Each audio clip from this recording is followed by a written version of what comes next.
Olá, aluno! O objetivo do nosso encontro é firmar os conceitos estruturais da tabela periódica, como entender o que são famílias e períodos. Como 118 elementos estão distribuídos em dois grandes grupos, os metais e os ametais. Vamos lá? A tabela que utilizamos hoje foi lançada por Dmitry Mendeleev e seu companheiro de trabalho e estudos Meyer.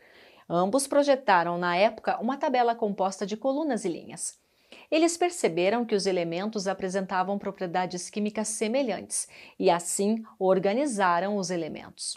Formaram-se então as colunas com os elementos químicos com propriedades semelhantes quimicamente.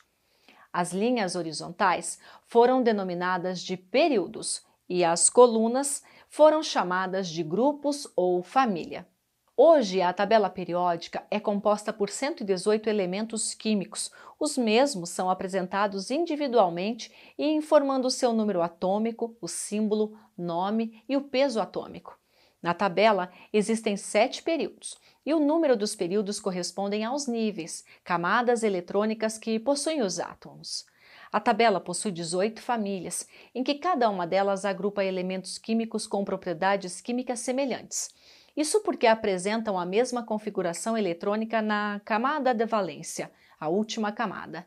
Os elementos de uma tabela podem ser classificados. Vejamos como: elementos representativos, A; elementos de transição, B; elementos de transição interna, séries dos lantanídeos e actinídeos, gases nobres. Os elementos representativos que compõem a família A possuem nomes. A família denominada A correspondente às 1, 2, 13, 14, 15, 16, 17 e 18. A família 1A é denominada de metais alcalinos. Isso porque esses elementos metálicos são alcalinos, ou seja, possuem pH básico. A família 2A é conhecida por metais alcalinos terrosos, que são bastante reativos e possuem também pH alcalino. As famílias 13, 14, 15, 16 e 17 são denominadas de acordo com o nome do primeiro elemento de cada família. A família 13A, a do boro; a 14A, do carbono; a 15A, do nitrogênio; a 16A, denominamos de calcogênios, isso devido ao oxigênio. E por fim a família 17A, do flúor, conhecida como halogênio. A última família, 18A, corresponde aos gases nobres. A família dos elementos de transição, conhecida como família B, está dividida em dois grandes grupos, de acordo com os subníveis ocupados pelo elétron mais energético. Os elementos de transição externa são os elétrons mais energéticos que ocupam o subnível D. Já os elementos de transição interna são os elétrons mais energéticos que ocupam um subnível F. A tabela periódica é composta por elementos metálicos, não metálicos e gases. Estes podem ser naturais e artificiais. Os metais são elementos sólidos, com exceção temos o elemento mercúrio, pois ele é o único metal na fase líquida na tabela.